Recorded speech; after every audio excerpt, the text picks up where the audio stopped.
জানালার পাশে বসে সকালের সৌন্দর্য দেখছিলেন মিসেস নিষ্পাপ আহমেদ। সিলেট শহরটা তার কাছে অপার ভালো লাগার একটা জায়গা। গত 6 বছর ধরে এখানেই তার স্বামী সন্তান নিয়ে বসবাস। কাজের মেয়ে মালিহার গলা শুনে তার ধ্যান ভাঙল। কি হয়েছে মালিহা? ছোট্টমণি খাচ্ছে না। কত চেষ্টা করছি, একটু কিছু মুখে দিচ্ছে না। তুমি খাবারটা আমায় দাও, চায়ের কাপটাও নিয়ে যাও। মালিহার কাছ থেকে খাবারের ট্রেটা নিয়ে নিজের মেয়ের রুমের দিকে গেলেন নিষ্পাপ। মেয়েটাকে নিয়ে আর পারা যায় না। যত বড় হচ্ছে তত এর বায়না বাড়ছে। কোন রাজকার্য করছে যে একটু কিছু খাওয়া যায় না? বিড়বিড় করতে করতে মেয়ের রুমে ঢুকলেন। ঢুকেই চক্ষু ছানা বড়া। তার মেয়ে হাদিস শিক্ষার বই ঘাটাঘাটি করছে। বিস্মিত হয়ে বললেন, নূরজাহান, তুমি এখন এসব নিয়ে বসেছ কেন? মাম্মা, আজ তো হলিডে, তাই একটু এগুলো পড়ছে। কিন্তু ব্রেকফাস্ট না করে এসব পড়লে তো হবে না। নাও, ব্রেকফাস্ট করে স্কুলের হোমওয়ার্ক শেষ করো। বিকালে অবসর মোমেন্ট এসব পড়ো, কেমন শোনা? আচ্ছা মাম্মা। ব্রেকফাস্ট খাইয়ে দিয়ে নিষ্পাপ রুম থেকে বেরিয়ে এলেন। এমন সময় তার স্বামী সায়েম আহমেদের ডাক এলো। নিজের রুমে ঢুকে বললেন, এই ডাকছিলে কেন? টাইটা পরিয়ে দাও। নিষ্পাপ সায়েমের টাই বেঁধে দিতে দিতে বলেন, 6 বছরের মেয়ের বাবা হয়ে গেছ, এখন টাই বউকে পরিয়ে দিতে হয়? হয়। আমার মামুনি কই? রুমে বসে বসে হাদিসের বই ঘাটাঘাটি করছিল। বউকে খাইয়ে দিয়ে এলাম। নাওয়া খাওয়া ছেড়ে সকাল সকাল ওইসব নিয়ে বসেছে। এমন করো কেন? এটা তো ভালো গুণী। এমন মেয়ে লাখে একটা পাওয়া যায় কিনা সন্দেহ। এত অল্প বয়সে এসব দিকে এত আগ্রহ আমি কোনো বেবির দেখিনি। আমার মনটা কেমন খুঁতখুত করে। সায়েম নিষ্পাপের হাত দুটো জড়িয়ে বলল, জানোই তো আমাদের মেয়েটা একদম আলাদা। ডাক্তাররা তো বলেন ও একটু অস্বাভাবিক। ওর বুদ্ধিদীপ্ত সব দিক দিয়ে সবার থেকে বেশি। তাও আমার ভয় হয় গো। ভয় পেও না তো। শুধু শুধু ভয় পাওয়া আমার বউয়ের একটা বদগুণ। আমার মামুনির মতো সাহসী হও, বুঝেছ? হয়েছে হয়েছে, যাও অফিসে যাও। আমি তোমার গুণবতী মেয়েটাকে দেখে আসি। হোমওয়ার্কগুলো শেষ করলো কিনা বলে নিষ্পাপ নিজের মেয়ের রুমে চলে এলেন। এসে দেখেন তার মেয়ে জানালার ধারে বসে অনমনে কি যেন ভাবছে। নিষ্পাপ মেয়ের মাথায় হাত বুলিয়ে বললেন, কি ভাবছো নূরজাহান? মাম্মা, দিন এত সুন্দর কেন? দেখো, সূর্য মামা তার সময় মতো উঠে পড়ে আবার ডুবে যায়। সবকিছুতে একটা রুটিন আছে, আমার পড়ার রুটিনের মতো। ওরা ওদের রুটিনের হেরফের করে না। আল্লাহ তাদের জন্য একটা নির্দিষ্ট সময় ঠিক করে দিয়েছেন। কিন্তু তুমি তো তোমার রুটিনের নিয়ম মেনে চলো না। হোমওয়ার্ক করেছো? জি মাম্মা, সব ফিনিশ। নিষ্পাপ অবাকতুর হয়ে বলল, এত তাড়াতাড়ি? কই আমাকে দেখাও তো। সত্যি তো সবগুলোই শেষ। এত তাড়াতাড়ি কি করে করলে? আচ্ছা চলো, মাম্মার সাথে একটু ঘুরে আসবে। পরে যাই মাম্মা, বইগুলো পড়া হয়নি। আচ্ছা পড়ো। মিসেস নিষ্পাপের মনটা কেমন জানি বিষণ্ণতায় ছেয়ে গেল। তার মেয়েটা কেন এমন? আচ্ছা, তার মেয়ের কোনো ক্ষতি হবে না তো? নূরজাহান যে তার দুনিয়া, তাকে ছাড়া 100 বছর। নিজের মেয়ের চোখের দিকে তাকালে তার সব কষ্ট ক্লান্তি দূর হয়ে যায়। নূরজাহান টকটকে ফর্সা, ডাগর ডাগর নীল চোখ, লম্বা খাড়া নাক, চুলটা হালকা সোনালী রঙের। সব মিলিয়ে মনে হয় ছোটখাটো পরীর বাচ্চা। প্রথম দেখায় যে কারো মন কেড়ে নেওয়ার ক্ষমতা তার আছে। অন্য বাচ্চাদের তুলনায় অনেক বেশি বুদ্ধিমতী। একদম শুদ্ধভাবে স্পষ্ট কথা বলে। শুধু চিন্তার ব্যাপার একটাই, যুগের সাথে তাল মেলাতে চায় না। নিজের আলাদা জগতে থাকতে সে স্বাচ্ছন্দ্য বোধ করে।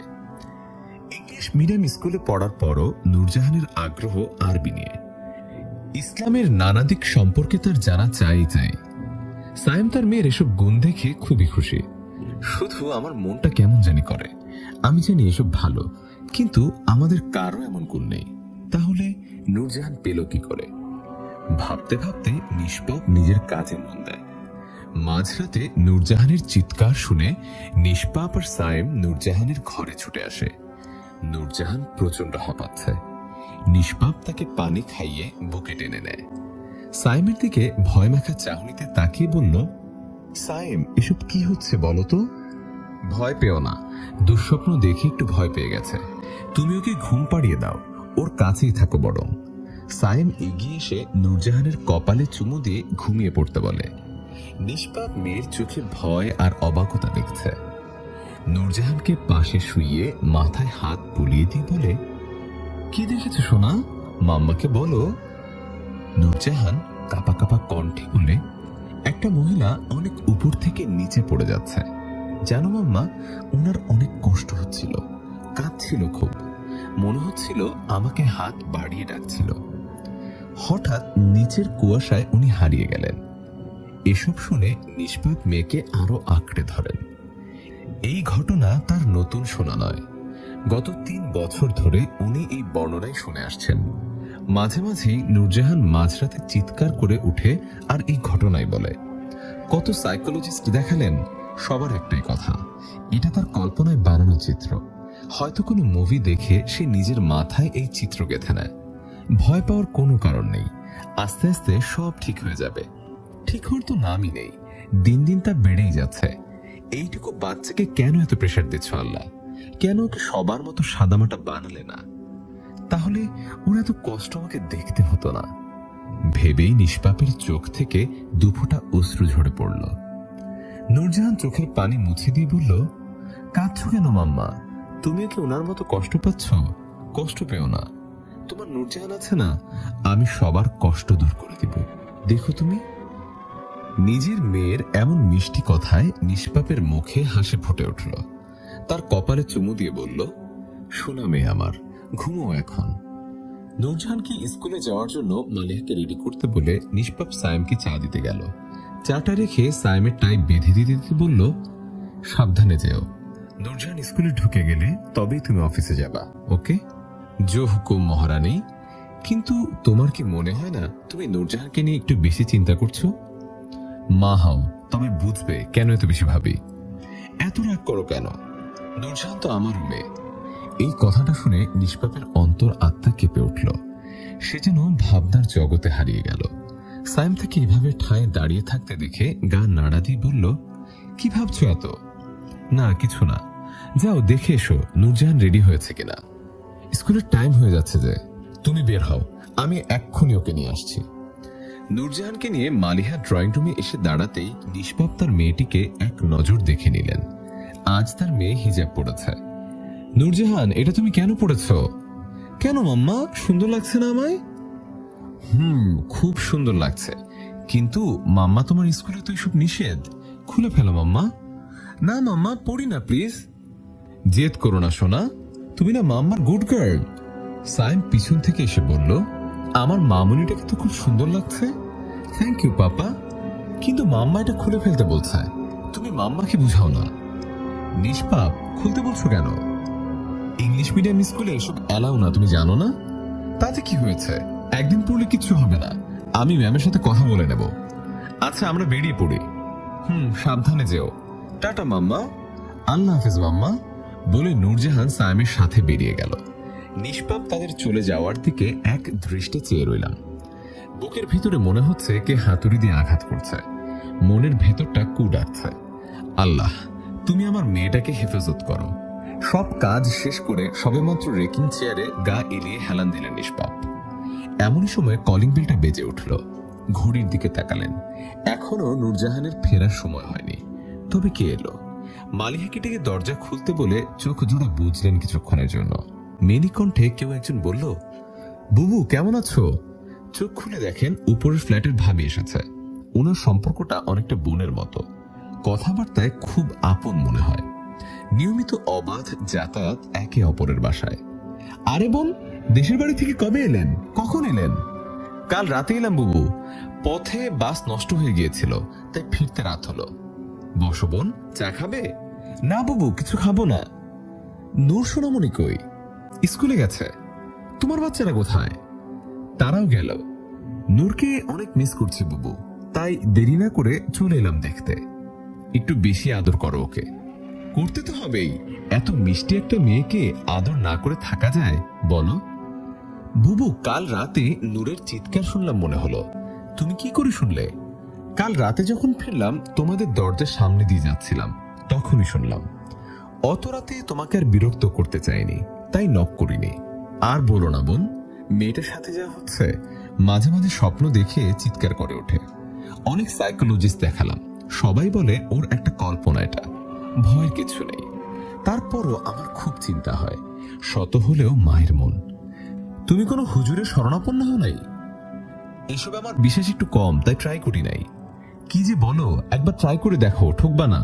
বুঝই তো, পার্বত্যাঞ্চলে থাকো, এখানে আবার খারাপ জিনিসের প্রকোপ একটু বেশি। আমার পরিচিত এক বড় আলেম আছেন, উনি খুব সহজে আসল সমস্যা ধরতে পারেন। তুমি চাইলে ঠিকানা দিতে পারি, একবার চেষ্টা করলে তো ক্ষতি নেই। তুমি যখন বলছো একবার গিয়েই দেখি, তুমি ঠিকানাটা লিখে দাও। আরো কিছু কথা বলে মহিলা চলে গেল। মাঝ রাত হয়ে গেল, নিষ্পাপের চোখে ঘুম নেই। ও বিশ্বাস করে না নূরজাহানের মাঝে খারাপ কিছু আছে, আবার অবিশ্বাসও করতে পারছে না। এক প্রকার দোটানা কাজ করছে। একবার গিয়ে দেখলে তো সমস্যা নেই। সাইমকে কি বলবো, ও কি রাজি হবে? আচ্ছা, সকালে ওকে ম্যানেজ করে নূরজাহানকে নিয়ে হুজুরের কাছে যাব। সকালে সাইম আর নূরজাহানকে নিয়ে রওনা দিলাম। সাইম জিজ্ঞেস করলো, তুমি তো এসব বিশ্বাস করো না, তাহলে আজ কেন যাচ্ছ? আমি খানিকটা চুপ করে থেকে বললাম, কখনো কখনো পরিস্থিতি বিশ্বাসের গণ্ডি পেরোতে বাধ্য করে। এসো, আমরা পৌঁছে গেছি। অনেক বড় দরবার। এই হুজুরের দরবারটা আসলে অনেক বড়। ভিড়ে লেগে আছে খানিকটা। ভিড় ঠেলে কোনো রকমে হুজুরের কাছে গেলাম। হুজুর অনেক সুন্দর দেখতে, বসে বসে অবিরত তাসবিহ করছেন। মাঝে মাঝে মোনাজাত করে লম্বা দাঁড়িয়ে হাত তোলাচ্ছেন। উনি আমাদেরকে ইশারায় বসতে বললেন। সুন্দর কণ্ঠে বললেন, কি কারণে এসেছো এখানে? আমি ওনাকে সবটা খুলে বললাম। উনি বললেন, নূরজাহান, এদিকে এসো মা। নূরজাহান সাবলীল ভাবে উনার কোলে গিয়ে বসলেন। হুজুর খানিকক্ষণ ওর সাথে গল্প করলেন, তারপর বললেন, নূরজাহান তোমাদের একমাত্র মেয়ে? সাইম কিছু বলার আগেই আমি বললাম, হ্যাঁ, ও আমাদেরই মেয়ে, একটাই মেয়ে আমাদের। নূরজাহান, তুমি স্বপ্নে কাকে দেখো? একটা সুন্দর মহিলাকে, খুব আপন মনে হয় ওনাকে। জানো, উনার না অনেক কষ্ট, কেউ উনার কষ্ট বোঝে না। হুজুরকে খানিকটা চিন্তিত দেখালো। উনি বললেন, তোমরা আজ যাও মা, খুব তাড়াতাড়ি আমি তোমাদের সাথে যোগাযোগ করব। ততদিন অবধি ওর দিকে নজর রেখো, আল্লাহ তোমাদের ভালো করুক। ভারাক্রান্ত মন নিয়ে ফিরে এলাম। মাথার মধ্যে নানা রকম চিন্তা ঘুরপাক খাচ্ছে। চিন্তাগুলোকে ঝেড়ে সংসারে মন দিলাম। আবার নিজেকে স্বাভাবিক করলাম, কারণ আমার মন বলছে আমার মেয়ে স্বাভাবিক। এটা শিশু বয়সের কল্পনা বলে মাত্র। নানা কাজে হুজুরের কথা ভুলে গিয়েছিলাম। নূরজাহানের সবকিছু স্বাভাবিক হিসেবে নিতে চেষ্টা করছিলাম বলে আর ভাবার প্রয়োজন পড়েনি। নূরজাহানের রুমে দুধের গ্লাস নিয়ে ঢুকলাম। সোনা, কি করো তুমি? লিখছি মাম্মা। কি লিখছো, দেখাও তো। দেখলাম তার খাতার পৃষ্ঠা ভর্তি মুশায়রা লেখা। চমকে উঠে জিজ্ঞাসা করলাম, এটা কার নাম মাম্মা? জানি না তো, মাথায় ঘুরঘুর করছে, তাই লিখে ফেললাম। নামটা সুন্দর না মাম্মা? সুন্দর। তুমি দুধটা খেয়ে নাও মাম্মা। বেরিয়ে ড্রয়িং রুমে চলে গেলাম। নামটা কার? নূরজাহানের মাথায় এই নামটাই বা ঘুরঘুর করছে কেন? হয়তো কোথাও শোনাচ্ছে। এমনি ভাবনার সময় কলিং বেল বেজে উঠল। গিয়ে দরজা খুলে দেখে সেই হুজুরটা দাঁড়িয়ে আছে। তাড়াতাড়ি মাথায় কাপড় টেনে সালাম দিলাম, তারপর ভেতরে এনে বসালাম। উনি মুচকে এসে বললেন, কেমন আছো মা? জি আলহামদুলিল্লাহ ভালো। আপনি বাসায় আসলেন ভাবতে ভালো লাগছে। আপনি বসুন, আমি আপনার জন্য কিছু নাস্তা পানির ব্যবস্থা করি। ব্যস্ত হয়েও না মা, আমি কেবল কিছু জানতে এবং বলতে এখানে এসেছি। তুমি আমার কিছু কথার উত্তর দাও। আমি বিনীত সুরে বললাম, অবশ্যই। নূরজাহান প্রকৃতপক্ষে কার মেয়ে? এই প্রশ্ন শুনে আমি হতবিহ্বল হয়ে গেলাম। হুজুর, আমি তো সেই দিনও বলেছি ও আমার মেয়ে, তাও আপনি এসব কেন জিজ্ঞাসা করছেন? আমরা ছাড়া কে বা ওর মা বাবা হবে? তুমি সত্যি বলছো না মা? এটাই সত্যি হুজুর। নূরজাহান আমার মেয়ে, ওকে আমি এতদিন আদর যত্নে লালন পালন করে বড় করেছি। পেটে ধরেছ কি?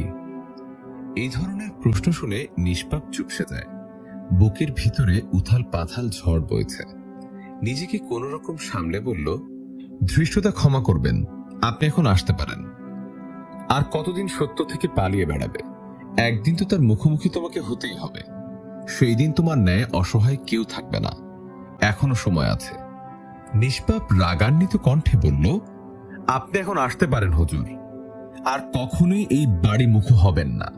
আপনার হাদিয়া আমি আপনাকে পাঠিয়ে দিব। হুজুর চলে যাওয়ার জন্য পা বাড়ালেন। কি ভেবে পিছু ফিরে বললেন, একদিন তোমার আমাকে প্রয়োজন পড়বে, সেই দিন আমি তোমাকে তাড়িয়ে দেব না। আমার দরবার তোমার জন্য সব সময় খোলা থাকবে। তখন আশা করি সত্য নিয়ে আমার সামনে উপস্থিত হবে। ভালো থেকো। এরপর হুজুর এক মুহূর্ত দাঁড়ালেন না, হনহন করে বেরিয়ে গেলেন। নিষ্পাপ কান্না করতে করতে লুটিয়ে পড়ে নিচে। এই দিনটাও দেখতে হলো তাকে। নিজেকে বড্ড অসহায় লাগছে। হঠাৎ কেউ যেন তার পিঠে হাত রাখল। চমকে উঠে পিছন ফিরল নিষ্পাপ। নূরজাহান তার পিছনে দাঁড়িয়ে আছে। নিষ্পাপ তাড়াতাড়ি চোখের পানি মুছে বলল, মাম্মা কিছু বলবা? মাম্মা, আমি তোমার নিজের মেয়ে না? নিষ্পাপ নূরজাহানকে জড়িয়ে ধরে পাগলের মতো চুমু খেয়ে বলল, না সোনা, তুমি আমার নিজের মেয়ে। ওই দাদুটা মিথ্যে বলছে মাম্মা। নূরজাহান মুচকে এসে বলল, তুমি কাঁদছো কেন তাহলে? যদি দাদু মিথ্যেই বলে থাকে, সত্যি করে বলো না মাম্মা, আমি কার মেয়ে? আমার নিজের মাম্মা কে? নিষ্পাপ মাথায় রাগ চড়ে গেল। নূরজাহানকে এক চড় দিয়ে বলল, কতবার বারণ করেছি, মুখে মুখে তর্ক করবা না। যাও, নিজের রুমে যাও। এসব টপিক নিয়ে আর একটা কথা বললেই কিন্তু মাইট দিব। যাও এখান থেকে। নূরজাহান কাঁদল না। ফ্যাল ফ্যাল করে নিষ্পাপের দিকে তাকিয়ে নিজের রুমে চলে গেল। নিষ্পাপ শান্ত হয়ে গেল। যে মেয়েটার গায়ে আজ অব্দি হাত তুলেনি, আজ অন্য একটা কারণেও হাত তুলে ফেলল। নূরজাহান নিশ্চয়ই খুব অভিমান করেছে। মালিহাকে দিয়ে আইসক্রিম আর চকলেট আনিয়ে ওইগুলো নিয়ে মাম্মা বলে ডাকতে ডাকতে নূরজাহানের রুমে ঢুকল। কিন্তু রুমের কোথাও নূরজাহান নেই। ও তো রুমের দিকে এলো, এখন তাহলে রুমে নেই কেন? সারা বাসা খুঁজেও নূরজাহানকে কেউ কোথাও পেল না। সায়েম বাসায় ফিরতেই নিষ্পাপ থেকে জড়িয়ে হাউমাউ করে কাঁদতে শুরু করল। হুজুরের ব্যাপারটা সে চেপে গেল। সে চায় না সায়েম এসব ব্যাপারে জানুক। সায়েম এক মুহূর্ত দেরি না করে নূরজাহানকে খুঁজতে বাহিরে বেরিয়ে এলো। সারা রাত রাস্তায় রাস্তায় ঘুরে কোথাও পেল না। অবশেষে থানায় জিডি করে বাসায় নত মুখে ফিরে আসলো। আসতেই নিষ্পাপ সায়েমকে পাগলের মতো জিজ্ঞেস করতে লাগলো। সায়েমকে নীরবে কাঁদতে লাগলো। নিষ্পাপ বারবার জ্ঞান হারাচ্ছে আর বিলাপ করছে। নূরজাহানকে এনে দাও আমাকে, আমি আর কখনোই বকবো না। প্লিজ সায়েম, আমার মেয়েকে আমার কাছে ফিরিয়ে এনে দাও। পুরো 2 দিন কেটে যাওয়ার পরও কেউ নূরজাহানের সন্ধান পেল না। নিষ্পাপ অনেকটা অসুস্থ হয়ে পড়েছে, কিচ্ছুটি মুখে তুলছে না, মানসিকভাবে ভেঙে পড়েছে। হঠাৎ তার হুজুর সাহেবের কথা মনে পড়ল। পাগলের মতো ভর সন্ধ্যায় বেরিয়ে গেল। সায়েম তা দেখতে পেয়ে নিষ্পাপের পিছু পিছু ছুটল। মাঝ রাস্তায় নিষ্পাপকে ধরে ফেলল। জিজ্ঞেস করতে লাগলো, কি হয়েছে তোমার? তুমি এভাবে ছুটে কোথায় যাচ্ছ?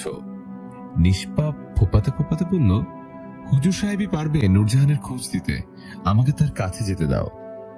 আমরা কাল সকালে যাব নিষ্পাপ, চলো বাসায় চলো। নিষ্পাপ সায়েমের বাহু ডোর থেকে বেরিয়ে এসে বলল, আমি আর এক মুহূর্ত দেরি করতে পারবো না। কেন বুঝতে পারছো না? আমাদের মেয়ে উধাও হয়ে গেছে, ওকে ছাড়া আমি থাকতে পারবো না সায়েম। আচ্ছা চলো, আমিও যাব তোমার সাথে। হুজুরের দরবারে এসে পৌঁছালো দুজন। নিষ্পাপ সায়েমকে রেখে দৌড়ে ভিতরে ঢুকে পড়ল।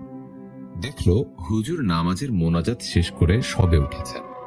নিষ্পাপ হাত জোড়ে কেঁদে কেঁদে বলল, হুজুর, আমার মেয়েটা হারিয়ে গেছে, তাকে খুঁজে বের করে দেন। আমাকে ক্ষমা করুন, সেই দিনের ব্যবহারের জন্য ক্ষমা করুন। সায়েম সেটা দেখে অবাক হয়ে গেল এবং বলল, তুমি কবে হুজুরের সাথে খারাপ ব্যবহার করেছ?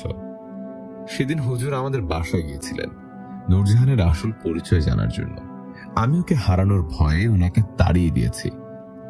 আসল পরিচয় মানে কি? হুজুর সায়েমকে শান্ত হতে বলে বলল, নূরজাহানের অন্য একটি পরিচয় আছে যেটা তোমরা কেউ জানো না। তবে সবচেয়ে বড় সত্যি এটাই যে নূরজাহান তোমাদের মেয়ে নয়। সায়েম বলল, কি বলছেন আপনি? কি বলছেনটা কি? নূরজাহানকে আমি সেই ছোট থেকেই নিজের হাতে বড় করেছি, আজ বলছেন সে আমাদের মেয়ে নয়? তুমি তোমার স্ত্রীকে জিজ্ঞেস করো। সায়েম জিজ্ঞাসু দৃষ্টিতে নিষ্পাপের দিকে তাকিয়ে থাকলো। নিষ্পাপ কাঁদতে কাঁদতে বলল, উনি সত্যি বলছেন, নূরজাহান আমাদের মেয়ে নয়। সেই দিন হসপিটালে আমাদের তৃতীয়বারের মতো মৃত বাচ্চা হয়েছিল। সেই দিন ঠিক একই সময়ে পাশের বেডে একটা মেয়ে বেবি হয়েছিল। আমরা আমাদের বেবির কথা শুনে যখন কাঁদছিলাম, তখন দেখলাম ওই মহিলার কাজের বুয়া বাচ্চা কোলে নিয়ে বসেছিল এবং বাচ্চার কান্না থামাতে চেষ্টা করছিল, কিছুতেই পারছিল না। আমি ওকে ডেকে বাচ্চাটাকে কোলে নিতেও শান্ত হয়ে গেল। মেয়েটাকে জিজ্ঞেস করলাম, বেবির আম্মু কোথায়? ভাবি ভাইয়াকে আনতে গেছে, আমার কাছে রেখে গেছে, খুব তাড়াতাড়ি ফিরবেন বলেছেন। কিন্তু 2 দিন পার হওয়ার পর ওর আম্মু আসেনি। তাই আমি ওই মেয়েটাকে কিছু টাকা দিয়ে বিদায় করে নিজের কোল পূরণ করার জন্য বাচ্চাটাকে নিয়ে চলে এসেছি। আর তুমি ঢাকা থেকে ফেরার পর বলেছিও আমাদেরই মেয়ে। সাইমের চোখ থেকে টপ টপ করে অশ্রু পড়ল। হুজুর শান্ত গলায় বলল, জানো ওকে? নিষ্পাপ চোখের পানি মুছে বলল, কি তার পরিচয়? ও জিন কন্যা, জিন মুস্তফা আর মনুষ্য কন্যা মুশায়রার মেয়ে। সাইম অবাক হয়ে বলল, কি বলছেন আপনি এসব? হ্যাঁ, এটাই সত্যি। তোমরা কি ওর মাঝে আলাদা কিছু লক্ষ্য করনি? নিষ্পাপ আর সাইম দুজন দুজনের দিকে তাকালো। ওদের সব মনে পড়ে গেল। নিষ্পাপ অবাক হয়ে বলল, আপনি কি করে জানেন? আমার যে জিন জগতের সাথে যোগাযোগ আছে রে মা, পুরো জিন জগৎ অধীর হয়ে ওর জন্য অপেক্ষা করছে। কবে তাদের জিন কন্যা আসবে, তাদেরকে রক্ষা করবে কষ্টের হাত থেকে। নূরজাহানের বাবা মা কোথায়? আমি যতটুকু জানি তারা খুন হয়েছে মোশেরার মায়ের হাতে। শুনে নিষ্পাপের অন্তরাত্মা কেঁপে উঠল। সে বিনীত স্বরে বলল, ওর যখন মা বাবা জীবিত নেই, তবে আমাদের কাছে থাকতে কিসের বাধা হচ্ছে? ওই পৃথিবীতে 5-10টা মেয়ের মতো জীবন কাটাতে আসেনি। ওর যে সামনে কঠিন লড়াই। সে বিনীত স্বরে বলল, ওর যখন মা বাবা জীবিত নেই, তবে আমাদের কাছে থাকতে কিসের বাধা হচ্ছে? ও এই পৃথিবীতে 5-10টা মেয়ের মতো জীবন কাটাতে আসেনি। ওর যে সামনে কঠিন লড়াই, তাই ও তোমাদের কাছে আর ফিরতে পারবে না। নিষ্পাপ চিৎকার করে বলল, হুজুর, আমি ওকে ছাড়া থাকতে পারবো না। ওকে আমার কাছে ফিরিয়ে দিন। আমি হাত জোড় করে ভিক্ষে চাইছি আমার মেয়েকে। এমন সময় নূরজাহান পাশের রুম থেকে বেরিয়ে এসে নিষ্পাপকে লক্ষ্য করে বলল, মাম্মা, তুমি ফিরে যাও। নিষ্পাপ নূরজাহানের কাছে ছুটে এসে জড়িয়ে ধরে বলল, মাম্মা, তুমি এইখানে কি করে এলে? চলো, আমাদের সাথে ফিরে চলো। তা সম্ভব না মাম্মা, আমি আমার আসল পরিচয় আর কর্তব্য সম্পর্কে জেনেছি। মাম্মা, ওসব মিথ্যে, তোমাকে মিথ্যে বলা হয়েছে। মাম্মার সাথে চলো সোনা, মাম্মা যে তোমাকে ছাড়া থাকতে পারবে না। মাম্মা, তুমি চলে যাও, আমি তোমাদের কাছে ফিরতে পারবো না। নিষ্পাপ লাল চোখে হুজুরের দিকে তাকালো। আপনি আমার মেয়েটাকে তুলে এনে কি বুঝিয়েছেন? কেন এভাবে আমার সুখের সংসারটা তছনছ করছেন? মাম্মা, উনি আমাকে কোনো তুলে আনেননি। আমি স্বেচ্ছায় এখানে সত্যিটা জানার জন্য এসেছি। মাম্মা, আমার যে অনেক দায়িত্ব। যে আমার আসল পাপা মাম্মাকে খুন করেছে, তাকে শাস্তি দিতে হবে। এই কাজটা আমাকে তোমাদের থেকে বিচ্ছিন্ন থেকেই করতে হবে। নূরজাহান, এসব কি বলছো? নিষ্পাপ উঠে সাইমের কাছে এলো। তাকে ঝাঁকাতে ঝাঁকাতে বলল, তুমি চুপ করে আছো কেন? ওকে কিছু বলবা না, বুঝাবা না? প্লিজ সাইম, কিছু তো বলো। সাইম ধীর পায়ে নূরজাহানের গালে হাত রেখে চুমু খেয়ে বলল, নিষ্পাপ যা আমাদের নয়, তা আমরা কখনোই জোর করে ধরে রাখতে পারবো না। একদিন একদিন তো সে আমাদের ছেড়ে যাবেই। ওকে তুমি আটকেও না, তাকে তার কাজটা ঠিক মতো করতে দাও, তাতেই সবার মঙ্গল। নূরজাহান সাইমকে জড়িয়ে ধরে পায়ে হাত রেখে সালাম দিয়ে বলল, পাপা, আমার জন্য দোয়া করো, যাতে তোমার মামুনি তার কাজে সফল হয়। মাম্মাকে বুঝিয়ে নিয়ে যাও, আমি একদিন ঠিকই তোমাদের কাছে ফিরব। ততদিন তুমি মাম্মাকে দেখে রেখো। দোয়া করি মামুনি। নিষ্পাপ জোর কণ্ঠে চেঁচিয়ে বলল, সাইম, তুমি এটা করতে পারলে? তুমি কিভাবে করলে এটা? একবারও আমার কথা ভাবলো না। ও চলে গেলে আমি কি নিয়ে বাঁচবো? আমি তোমার পায়ে পড়ছি, ওকে আমার কাছে ফিরিয়ে দাও। নিষ্পাপ, ও আমাদের নিজেদের মেয়ে নয়, তাই ওকে আটকানোর সাধ্য নেই আমাদের। চলো, আমরা ফিরে যাই। ও জিন কন্যা, মানুষের মায়ের ডোরে ওকে বেঁচে রাখা যাবে না। হুজুর, আপনি ওকে দেখে রাখবেন। আমরা কালই এই এলাকা ছেড়ে চলে যাব। হয়তো ওর সাথে আর কখনোই দেখা হবে না। আপনি ওকে একটু আগলে আগলে রাখবেন। ওর জন্য সবসময় দোয়া রইল। সাইম নিষ্পাপকে টেনে নিয়ে গেল। নিষ্পাপ কাঁদতে কাঁদতে বলল, সাইম, নূরজাহানকে ছেড়ে আমি কোথাও যাব না, প্লিজ এমনটা করো না। নিষ্পাপের আর্তনাদ নূরজাহানের কাছে আস্তে আস্তে অস্পষ্ট হয়ে মিলিয়ে গেল। নূরজাহান চোখের পানি মুছে হুজুরকে বলল, আপনি আমাকে বলুন, এখন আমাকে কি করতে হবে? কি করলে আমি আমার মাম্মা পাপার প্রতিশোধ নিতে পারবো? আমি কি কখনোই আমার আসল মাম্মা পাপাকে খুঁজে পাবো না? শান্ত হও দাদু, এখনই তো ভেঙে পড়ো না। তোমার মনটাকে শক্ত করো, সব জানতে পারবে তুমি। এসো আমার সাথে। হুজুরের পিছু পিছু নূরজাহান একটা বড় ঘরে ঢুকলো। ঘরে রাশি রাশি ইসলামিক বই আর কোরআন, চারিদিকের দেয়ালে আল্লাহর কালাম লেখা। হুজুর তাকে বসতে বললেন ইশারায়। নূরজাহান মেঝেতে বসে পড়ল এবং হুজুরকে জিজ্ঞাসা করলো, আমরা এখানে আসলাম কেন? এটা নামাজ ঘর দাদু। এই ঘরে আমি একজনকে ডাকবো যে তোমাকে সব সঠিক তথ্য দিতে পারবে, তোমার বাবা মা সম্পর্কে তথ্য দিবে এবং তার পরবর্তীতে তোমাকে কি করতে হবে তাও বলে দিবে। কাকে ডাকবা দাদু? জিন সর্দার, সম্পর্কে সেও তোমার দাদু হয়। এখন চুপটি করে বসো।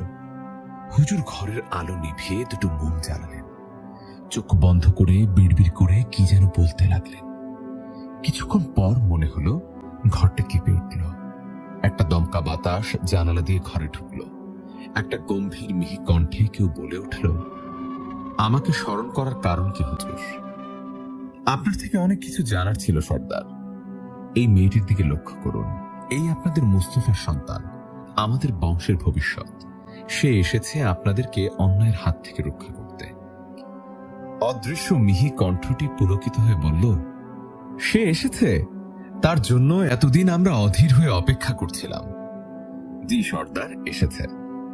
এখন আপনি তাকে সবকিছু খুলে বলুন, যাতে সে তার কাজগুলো সুনিপুণভাবে করতে পারে।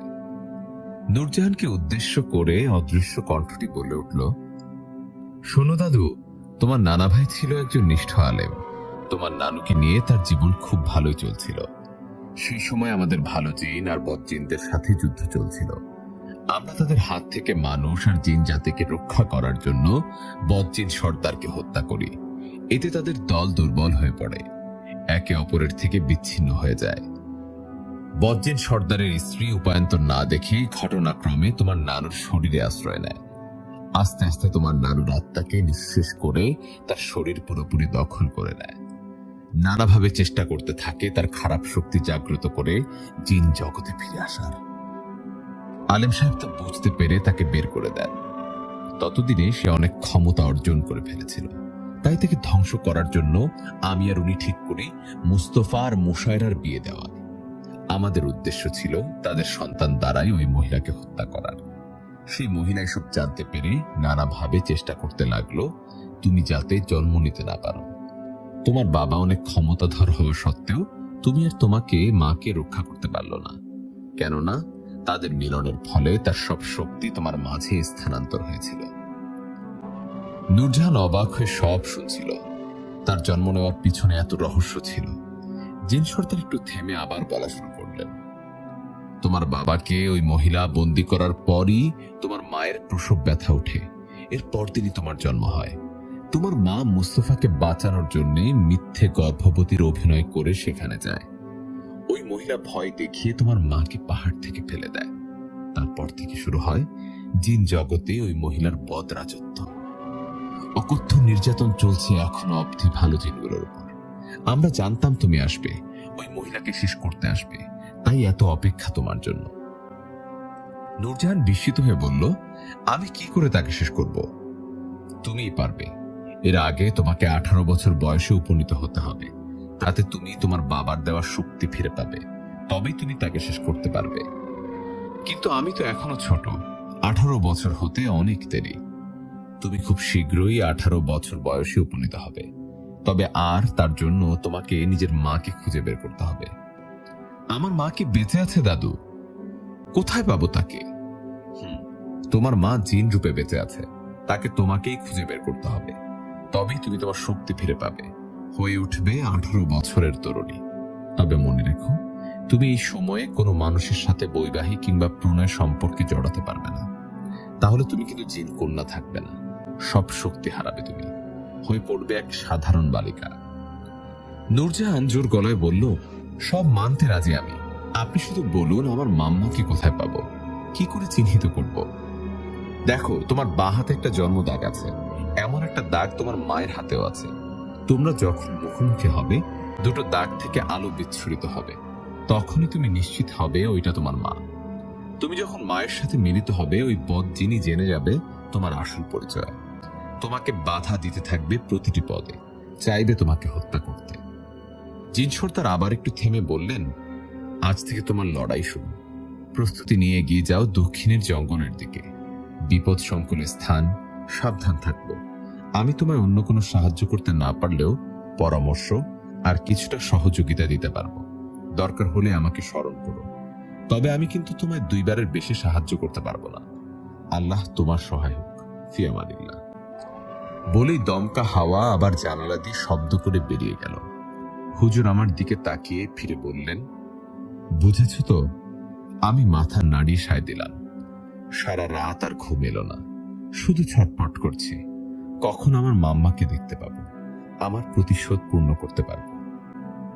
সকাল হতে আমি বেরিয়ে যেতে চাইলাম, কিন্তু হুজুর দাদু আমাকে বাধা দিলেন এবং বললেন, তাড়াহুড়োয় কাজ কখনোই ভালো ফল দেয় না, তোমার এখনো কিছু প্রস্তুতি নেওয়া বাকি। হুজুর দাদু একটা ব্যাগ আমার হাতে দিয়ে বললেন, এটা তোমার কাজে আসবে, সাথে রেখো এটা।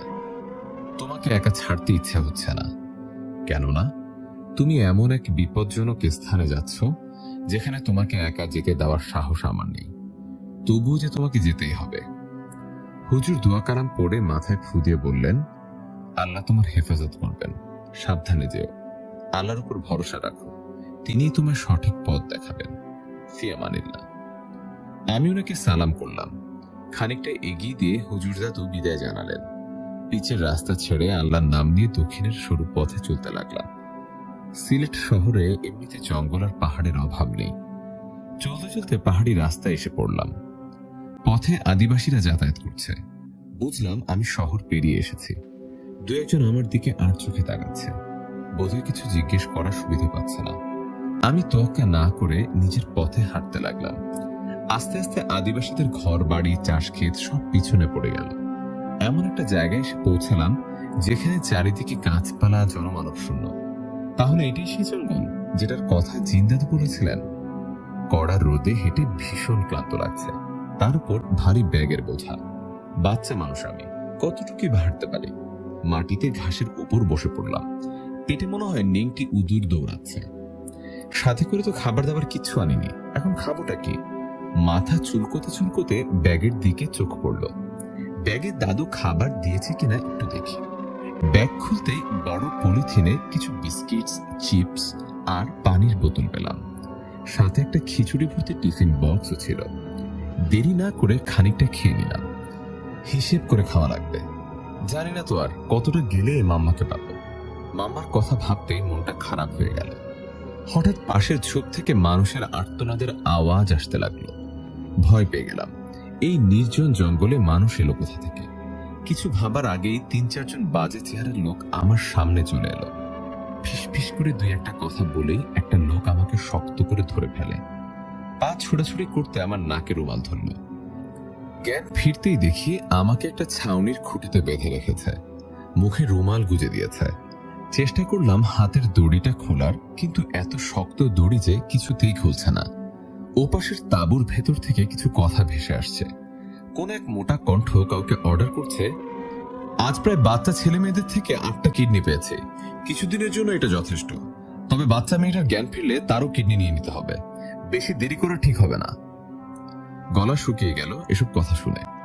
না, এভাবে আর হার মানলে তো চলবে না। হে আল্লাহ, তুমি আমায় রক্ষা করো।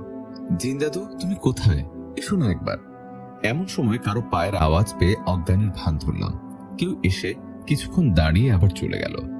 এখানে কি আমার জীবনের ইতি হবে? তা কি করে হয়? আমি চলে গেলে আমার মাম্মার কি হবে? প্রতিশোধই বা নিব কি করে? ভাবতে ভাবতে দেখি একটা বড় ইঁদুর আমার দিকে তাকিয়ে আছে। ওটা আমার হাতের বাঁধনের কাছে গিয়ে হাত দিয়ে দড়ি কেটে দিল। আশেপাশের লোকগুলো আচমকা চিৎকার করে উঠল। পাশে পড়ে থাকা ছিন্ন ভিন্ন ব্যাগটা নিয়ে পালাতে গিয়ে দেখি ওদের সবার চোখ দিয়ে রক্ত ঝরছে, মাটিতে পড়ে কাতরাচ্ছে। আল্লাহর কাছে শুকরিয়া আদায় করে দেরি না করে দৌড়ে ওখান থেকে বেরিয়ে গভীর জঙ্গলের সরু পথটা ধরলাম। পচা লোকগুলো ব্যাগটাকে ছিন্ন ভিন্ন করে রেখেছে, হয়তো ভেবেছে দামি কিছু আছে। বেশ শাস্তি হয়েছে তাদের। মানুষের ক্ষতি করার ঠেলা এখন বোঝো। বিকাল পেরিয়ে দিকে সন্ধ্যা নামতে চলল। তখন তো কিছু দেখতেও পাবো না, হাঁটতে পারবোই না। কোথাও আশ্রয় নিতে হবে। কোথায় নেওয়া যায়? ভাবতে ভাবতে দেখি জঙ্গলের দুটো রাস্তা দুদিকে বেঁকে গেছে। কোনটা দিয়ে গেলে আসল স্থানে পৌঁছাতে পারবো তাও জানি না। জিন দাদুকে একবার জিজ্ঞাসা করব? না থাক, আরেকটা সাহায্য কখন দরকার পড়ে কে জানে। বুদ্ধি খাটিয়ে আসল পথ বের করতে হবে। কিছুই ভেবে পাচ্ছি না। পরে মাথায় আসলো বরাবর দক্ষিণের যাওয়ার কথা আমার, কিন্তু কি করে বুঝবো দক্ষিণ কোনটা? এখানের গাছপালা এত ঘন যে ঠিকমতো সূর্য দেখা যাচ্ছে না। চোখ পড়লো হাতে থাকা ঘড়ির দিকে।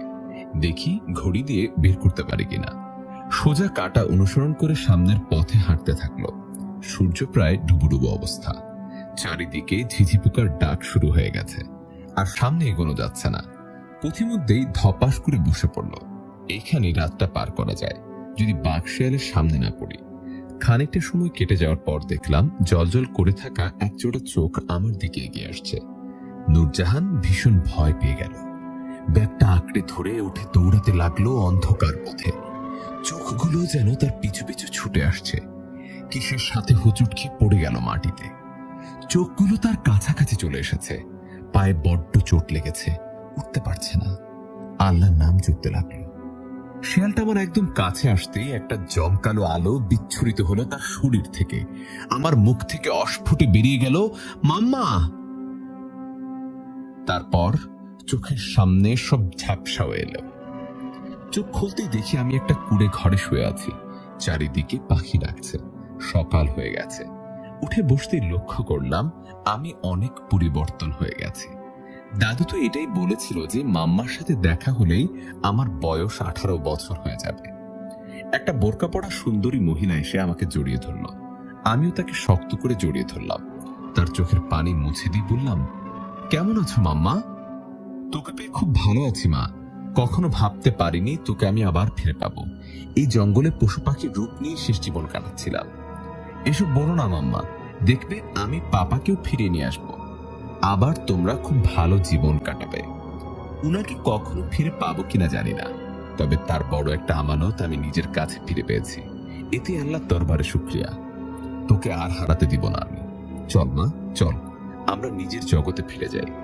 না মামা, ওই বাজে মহিলাটাকে শেষ না করে আমি কোথাও যাব না। জিন জাতির প্রত্যেকে আমার দিকে চেয়ে আছে। কবে আমি তাকে শেষ করে তাদের জীবনের শান্তি ফিরিয়ে দিব। আমি যে জিন দাদুকে কথা দিয়ে এসেছি, আমি কি করে কথার খেলাপ করব মামা?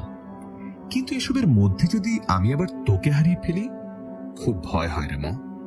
ভয় পেও না, আমার কিচ্ছু হবে না। আমি সাহসী জিন মুস্তাফার মেয়ে নূরজাহান। এত তাড়াতাড়ি হার মানব না আম্মা। নূরজাহান নয়, আজ থেকে তোর নাম মুনতাহা। তোর বাবার এই নামটা রাখার খুব শখ ছিল।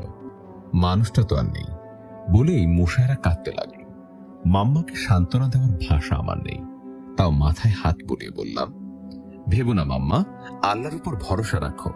আমার গায়ে বোরকা নিকাব এলো কোথা থেকে? মুশায়রা কান্না মুছে মুচকি হেসে বলল, উপযুক্ত মেয়েদের পর্দা করা ফরজ।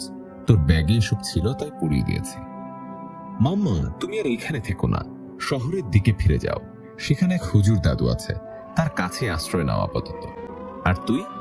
আমি কাল পাহাড়ে যাব, যেখানে বাজে মহিলাটা ছিল। জানি না এখনো তাকে সেখানে পাবো কিনা। যাস না, ও বড্ড ভয়ানক, তোকেও মেরে ফেলবে। আল্লাহর উপর ভরসা আছে তো তোমার? উনি আমাকে হেফাজত করবে। তুমি চলে যাও মাম্মা। আমাকে শুধু বলে দাও সেখানে যাওয়ার পথটা কোন দিকে। কিছুটা পার হবার পরেই এই জঙ্গলের শেষে একটা গ্রাম পড়বে। তার শেষ সীমান্তেই সবচেয়ে বড় পাহাড়টাই কালো পাহাড়। ওই পাহাড়ের নিচের গুহায় ওই মহিলা নিজের তন্ত্র মন্ত্র নিয়ে ব্যস্ত থাকে। আমিও তোর সাথে যাব, চল। না মাম্মা, তুমি ফিরে যাও। এই যুদ্ধ শুধু আমার একা। আমাকে আল্লাহর ভরসায় ছেড়ে দাও। মাম্মা ব্যাগে কিছু ফল পানি দিয়ে খানিকটা এগিয়ে দিল। তারপর আমার অনুরোধে অদৃশ্য হয়ে চলে গেল শহরে। আমি মাম্মার কথা মতো হাঁটতে থাকলাম। হাঁটতে হাঁটতে জঙ্গলের শেষে চলে এলাম। এইখান থেকে গ্রামটা দেখা যাচ্ছে। জনমানবও আছে অনেক। একটু জিরিয়ে নিয়ে গ্রামে প্রবেশ করলাম। এর মধ্যেই নতুন সমস্যার মুখোমুখি হলাম। কিছু মানুষ আমাকে ঘিরে ধরল। তারা আমাকে জঙ্গি ভেবে মারতে তেড়ে আসলো। বহু বলার পরও শুনল না, শুরু করলো ইট ছোড়া। তখনই এক 20 বছর বয়সী যুবক এগিয়ে আসলো আমাকে বাঁচাতে। সে তার হাত বাড়িয়ে দিল আমি ওঠার জন্য। আমি শান্ত গলায় বললাম, বেগানা পুরুষকে স্পর্শ করা হারাম। তারপর আমি নিজেই মাটি থেকে উঠে দাঁড়ালাম। লোকজন আবার আমার দিকে তেড়ে আসতে চাইল। যুবকটি ওদের থামিয়ে বলল, উনি জঙ্গি নন, আমার বিবাহিত স্ত্রী। শুনে আমি চমকে উঠলাম, এসব কি বলছে ছেলেটা? একজন লোক বলল, এই তুই আবার কবে বিয়ে করলি? আমাদের ভালোবাসার সম্পর্ক ছিল অনেকদিন। কিছুদিন আগে আমি ওকে বিয়ে করলাম। ও শহরেই থাকে। আমি ভেবেছি ঘরবাড়ি বড় করে তুললে ওকে নিয়ে আসবো। ও তা না মেনে নিজেই চলে এসেছে। সবার মুখে হাসি দেখা গেল। তাদের একজন বলল, ভালো কাজ করলি, যা বৌমাকে ঘরে নিয়ে যা, কাল তোর বিয়ের দাওয়াত খেতে আসবো। রান্নাটা কিন্তু বৌমা করবে। ছেলেটা লাজুক হয়ে বলল, হ চাচা, অবশ্যই। আমাকে উদ্দেশ্য করে বলল, আসুন আমার সাথে। ভরসা পেলাম না, তাও ছেলেটার পিছু পিছু তার বাসায় চলে এলাম। গ্রামের অন্যান্য ঘর থেকে ওনার ঘর অনেক সুন্দর, কিছুটা শহুরে স্টাইলের। আমাকে একটা রুমে বসে বললেন, আপনি বিশ্রাম করুন, আমি আপনার খাবারের ব্যবস্থা করছি। আপনি আমাকে এখানে কেন আনলেন? না আনলে গ্রামবাসীর হাতে মার খেয়ে মরে যেতেন। এভাবে হাতে পায়ে মোজা বোরকা কেউ পরে? চোখটাও ঠিক মতো দেখা যাচ্ছে না আপনার। সবাই তো জঙ্গি ভাববেই। আপনি আমাকে এভাবে বকছেন কেন? বকছি না, আপনাকে বোঝানোর চেষ্টা করছি। আপনি বিশ্রাম নিন, কপাল থেকে তো রক্ত বের হচ্ছে। এটার বাড়ি খেয়েছেন আপনি। আচ্ছা, আমি ওষুধ আনছি। উনি হুড়মুড় করে রুম থেকে বেরিয়ে গেলেন। আমি বিছানায় ক্লান্ত হয়ে বসলাম। কপালের কাটা জায়গায় জ্বালা করছে, রক্তে নিকাবটা ভেজা ভেজা হয়ে গেছে। ছেলেটাকে সুবিধার লাগছে না, একটু বেশি বিনয়ী। তাও ওনার নিকট আমি কৃতজ্ঞ। আজ যেভাবে বাঁচালেন আমায়। নিকাব খুলতে যাব, দেখি উনি রুমে ঢুকলেন। তাড়াতাড়ি আবার পড়ে নিলাম। ভয় পাচ্ছেন নাকি? ভয় পাবো কেন? মনে হলো এই নিন ওষুধ, কাটা জায়গায় লাগিয়ে নিন। পারবেন তো, নাকি আমি সাহায্য করবো আপনাকে? ওষুধটা কেড়ে নিয়ে বললাম, আমি পারবো, ধন্যবাদ। আচ্ছা, আপনার বোরকার নিকাব তো রক্তে ভিজে গেছে। এই নিন, এসব ছেড়ে শাড়িটা পরে নিন। পরে ওইগুলো শুকলে আবার পরে নিবেন। শাড়ি পরলে সবাই আমার মুখ দেখে যাবে। আপনি এই যুগে এমন কেন? শুনুন, একটু সমস্যায় পড়েছেন। উদ্ধার পাওয়ার জন্য আপনাকে একটু অভিনয় করতে হবে। আমার স্ত্রী হওয়ার অভিনয়। অসম্ভব, আমি এক্ষুনি চলে যাচ্ছি। আচ্ছা যান, পরে গ্রামবাসীরা আবার পিটুনি দিলে আমি কিন্তু কিছু জানি না। ভয় দেখাচ্ছেন? ভয় পাচ্ছেন বুঝি? মোটেও না। আমি বেশি দিন অভিনয় করতে পারবো না। করা লাগবে না, শুধু 2-3 দিন করলেই চলবে, ওদের বিশ্বাস করানোর জন্য। তবেই এই গ্রামের সীমানা পার হতে পারবেন, নতুবা ওরা আপনাকে গ্রাম থেকে বের হতে দিবে না। আমাদের গ্রামের মানুষ এমনিতে শান্তিপ্রিয় মানুষ। কিছুদিন আগে একটা দাঙ্গা হয়েছিল, তারপর থেকে সবাই একটু সতর্ক থাকে আর কি। অপরিচিত কাউকে দেখলেই তেড়ে আসে। যাই হোক, আপনি ফ্রেশ হয়ে নিন, দরকার হলে ডাকবেন। বলেই চলে গেল। বড্ড অদ্ভুত লোক দেখছি। কাটা জায়গায় ওষুধ লাগিয়ে ফ্রেশ হয়ে শাড়িটা পরে নিলাম। আয়নায় নিজেকে দেখে অবাক লাগছে। এই প্রথম নিজের অন্য রূপ দেখছে। ঠিক মায়ের মতো মুখটা লাগছে। মাম্মা কি দাদুর কাছে যেতে পারলো? জানতেও তো পারলাম না। দরজায় আবার কড়া পড়ল। নিশ্চয়ই ছেলেটা আবার এসেছে। এত ছ্যাঁচড়া কেন ছেলেটা? বিপদে না পড়লে এর ছায়াও মারাতাম না। বিরক্তি নিয়ে দরজা খুলতেই দেখি আমার সমবয়সী কয়েকটা মেয়ে হুট করে রুমে ঢুকে পড়ল। বিছানার উপর বসে পা দোলাতে দোলাতে সবার মধ্যে একজন তার পাশের সামান্য জায়গা দেখিয়ে বলল, ভাবি বসুন না। আমি মাথা নাড়িয়ে বললাম, না না, আপনারা বসুন। সে আবার বলল, ভাবি আপনাকে হলুদ শাড়িতে খুব সুন্দর লাগছে। আপনি তো দেখতে পরীর মতো। এই জন্য ভাই এতদিন আপনার প্রেমে হাবুডুবু খেতে খেতে গোপনে বিয়েও করে ফেললো। অন্য একটা মেয়ে মুখ ভেঙচিয়ে বলল, সুন্দর তো আমিও কম না, শুধু নাকটা একটু বোচা বলে ভাইয়া পছন্দ করলো না, নতুবা আমার জায়গাটা এই মেয়েটা কখনোই নিতে পারতো না।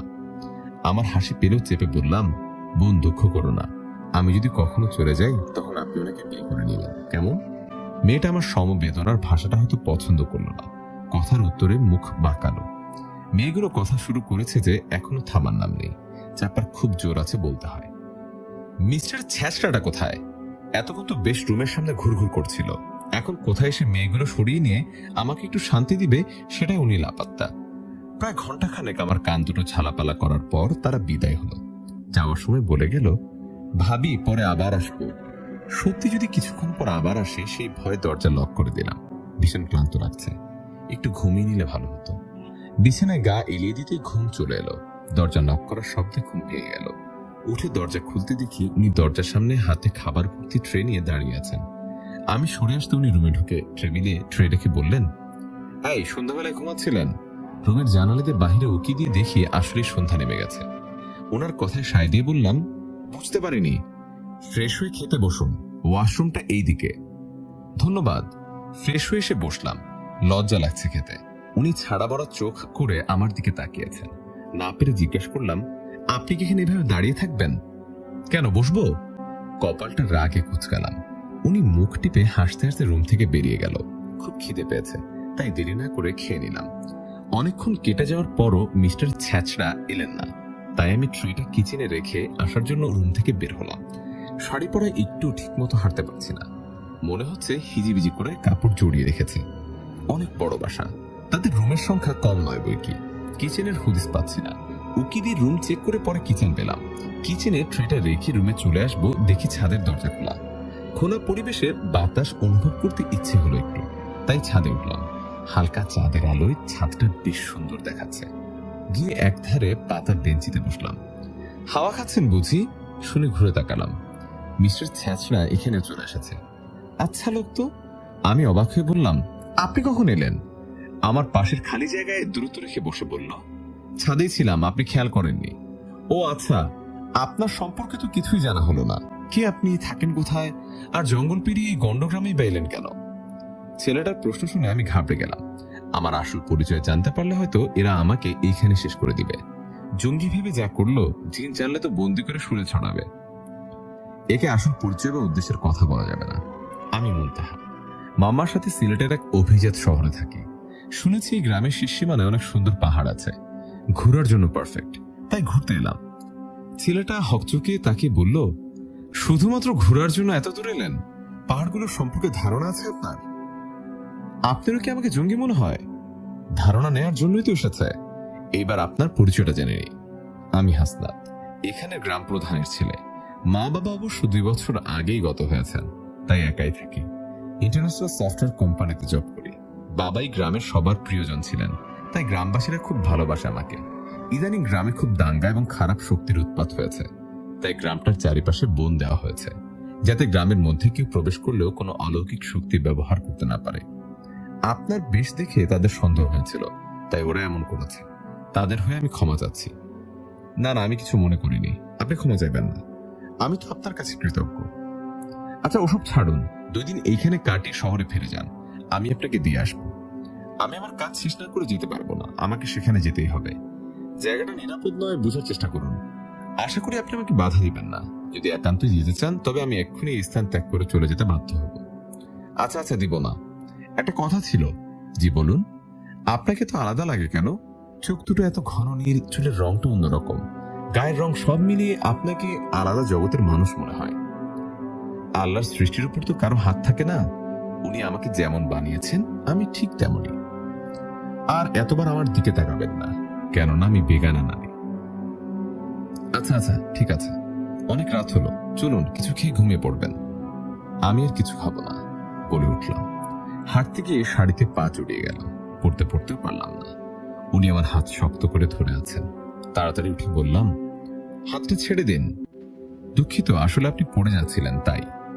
এভাবে বেগানা মেয়েদের স্পর্শ করা যায় না, আর স্পর্শ করবেন না আমায় বলে উনাকে কিছু বলার সুযোগ না দিয়ে নিচে নেমে এলাম। ছেলেটা আসলে মিস্টার ছ্যাচড়া। সকালে উঠেই দেখি পুরো বাড়ি গমগম করছে। কালকের মেয়েগুলো, ইচ্ছরাশী লোকসহ আরো অনেক অপরিচিত মহিলা আশেপাশে ঘুরঘুর করছে। মেয়েগুলো আমাকে দেখে বলল, ভাবি তোমার হাতের রান্না খাওয়ার জন্য গোটা গ্রাম চলে এসেছে, চলো রান্নাঘরে চলো। কি বলে মেয়েগুলো? আমাকে এত মানুষের রান্না করতে হবে? আমি তো রান্নাই জানি না। এবার কি হবে? মিস্টার ছ্যাচড়াটা কোথায়? অতি বিনয় দেখানোর নাম করে আমাকে এভাবে বাস দেওয়া, একবার শুধু হাতের কাছে পায়ছা লাগে। কিন্তু এখন এদিক সামলাবো কেমন করে? মেয়েগুলো আমাকে রান্নার জিনিসপত্র বুঝিয়ে দিয়ে বেরিয়ে গেল। একটু হেল্প করার জন্য দাঁড়ালো না। কি করে রান্না করবো কিছুই বুঝতে পারছি না। এমন সময় উনি এলেন এবং কিচেনের ডোর লক করে দিলেন। ভয় পেয়ে গেলাম উনার আচরণে। উনি আমার কাছে আসতে আমি জোরে চিৎকার দেওয়ার আগে উনি মুখ চেপে ধরলেন। চেঁচাচ্ছেন কেন? আমি আপনাকে হেল্প করার জন্য এসেছি। না চেঁচিয়ে চুপ করে আমার কথা মতো কাজ করে যান, বুঝছেন? সব রান্না কাটাকুটি উনি করলেন। আমি অবাক হয়ে দেখলাম একটা ছেলে কি করে মেয়েদের কাজে এত পটু হয়। 2 দিনটা খুব ভালো গেল। মিস্টার ছ্যাচড়া অনেক হাসাতে জানে। খুব ভালোই লেগেছে ওর আর গ্রামের মানুষের সাথে কাটানো সময়গুলো। এখন আমাকে আমার পথেই ফিরতে হবে। বোরকা পরে ব্যাগ গুছিয়ে নেওয়া মাত্রই মিস্টার হাসনাত আমার সামনে চলে এলো। গম্ভীর কণ্ঠে বললেন, চলে যাবেন? জি জি, ফেরার সময় হয়ে এলো। নিজের কাজে এমনিতে অনেকটা বিঘ্ন ঘটেছে। আপনাকে আমার কিছু কথা বলার ছিল, যেটা এই মুহূর্তে বলা জরুরি বোধ করছি। জি জি বলুন। কিছুক্ষণ নীরব থেকে বলল, জানি না ব্যাপারটা আপনি কেমন ভাবে নেবেন, তবে আমি সরাসরি বলে দিচ্ছি, আমাদের এই অভিনয়ের স্বামী স্ত্রী চরিত্র বাস্তবতে রূপান্তর করা যায় না। আমি আপনাকে বিয়ে করতে চাই। এসব আপনি কি বলছেন? হুট করে চিনেন না জানেন না একটা মেয়েকে বিয়ের প্রস্তাব দিচ্ছেন। বিপদে পড়েছিলাম, আপনি আমাকে যথেষ্ট সাহায্য করেছেন, তার জন্য আমি আপনার কাছে কৃতজ্ঞ। কিন্তু তার মানে এই নয় যে আমি আপনাকে বিয়ে করতে রাজি হয়ে যাব। এমন বাজে আচরণ আপনার থেকে আশা করিনি। ভালো থাকবেন, আসি আজ। ব্যাগটা নিয়ে তাড়াতাড়ি ওনার রুম থেকে বেরিয়ে গেলাম, মানে ওনার বাসা থেকে। গ্রামটা পার হয়ে শেষ সীমানায় যেতে আরো আধ ঘন্টার মতো প্রায় লাগবে। বিকালের পড়ন্ত রোদে প্রচুর গরম লাগছে। 18 বছর বয়স হয়ে যাওয়ার পর তো আমার শক্তি ফিরে আসার কথা, এটার কথা একদিন ভুলে গেছি। সেটা মনে থাকলে এত ঝামেলা পোহাতে হতো না। যাই হোক, অদৃশ্য হওয়ার চেষ্টা করলাম, পারলাম না। বারবার চেষ্টা সত্ত্বেও বিফল হলাম। হঠাৎ হাসনাতের কথা মনে পড়ল, এই গ্রামে কোনো অলৌকিক শক্তি দ্বারা কিছু করা যাবে না। নিরুপায় হয়ে পথ চলতে লাগলাম। শেষ সীমানায় পৌঁছে গেছে। এখানে মাম্মার বলা মতে পাহাড় আছে। সবচেয়ে বড় পাহাড়টাই কালো পাহাড়। কালো পাহাড়ের নিচেই গুহাটা আছে। দেখে মনে হলো না কেউ আছে। পিছন থেকে ডাক এলো, নূরজাহান। এটা তো নিষ্পাপ মাম্মার কণ্ঠস্বর। পিছনের পথটায় এগিয়ে কাউকে পেলাম না। একইভাবে ডান এবং বাম পাশের পথ থেকে ছ্যাঁচড়া এবং মায়ের গলার স্বরে কেউ আমাকে ডাকলো। মনে হচ্ছে আমার চারপাশটা ঘুরছে। গুহার পথটা আমি হারিয়ে ফেলছি। বুঝলাম এইভাবে আমাকে আটকাতে চাইছে ওই শয়তানি। আমাকেও তো চিনো না তুমি, ভেবেছো তোমার এমন ফাঁদে পা দিয়ে আমি হার মানবো? তা তো হবে না। আল্লাহ বলে মনে মনে আসল গুহার পথ খোঁজার চেষ্টা করলাম। ব্যাস, চারপাশটা স্থির হয়ে এলো। গুহাটা আগের জায়গাতেই আছে। গুহার ভেতরে ঢুকলাম। কিসের একটা চোখ ধাঁধানো আলো গুহাটাকে আলোকিত করে রেখেছে। এক মহিলার উচ্চ স্বরে হাসি শুনলাম এবং সে আমায় বলল, স্বাগতম নূরজাহান ওরফে মুনতাহা। সামনে তাকিয়ে দেখি অসম্ভব বাজে দেখতে একটা মহিলা বিরাট সিংহাসনে বসে আমাকে দেখে কুৎসিত ভাবে হাসছে। এসো, তোমার আসার অপেক্ষায় ছিলাম আমি। খুব নাম শুনেছি তোমার, অনেক আগে থেকেই শুনেছি। তুমি আসবে, আমাকে ধ্বংস করতে আসবে, জিন আর মানুষ জাতিকে শান্তি ফিরে দিতে আসবে। শুনতে শুনতে কানে তালা লেগে গিয়েছিল। চেয়েছিলাম তোমার মার বাবাকে শেষ করে তোমার নামটাই মুছে দিতে, কিন্তু না, তুমি অত সহজে হার মানলে না। কায়দা করে ঠিক আমাকে মারার জন্য জন্ম নিলে। চাইলাম গ্রামবাসীদের দিয়ে তোমাকে আঘাতে আঘাতে শেষ করতে, তাতেও তুমি পার পেয়ে গেলে। পথ ভুলিয়ে তোমাকে অন্ধকার জগতে পাঠাতে চেয়েছিলাম, তাতেও তুমি জিতে গেলে। কিন্তু দুঃখের বিষয় কি জানো, ভাগ্য সবসময় সবার সহায় হয় না। যেমন এখন তোমার সহায় থাকবে না। আজই তোমার খেলা শেষ বলে আমাকে দূরে ছুঁড়ে ফেললো গুহার বাহিরে। নিচে পড়ে গিয়ে হাতে ব্যথা পেলাম। আবার উঠে দাঁড়িয়ে আল্লাহর নাম নিলাম। ততক্ষণে সেও গুহার বাহিরে এসে পড়েছে। আমি হেসে বললাম, সবসময় খারাপরা জিতবে সেটা কোথায় লেখা আছে নানুজান? অনেক দিন তো রাজত্ব করলেন, ইচ্ছা মতো নিজের শক্তির অপচয় করলেন। এখন হয় মরার আগে কালেমাটা পড়ে নিন, কেননা এটাই আপনার শেষ মুহূর্ত। আমাকে ভয় দেখাস? এত সাহস তোর? দেখ তোর কি হাল করি।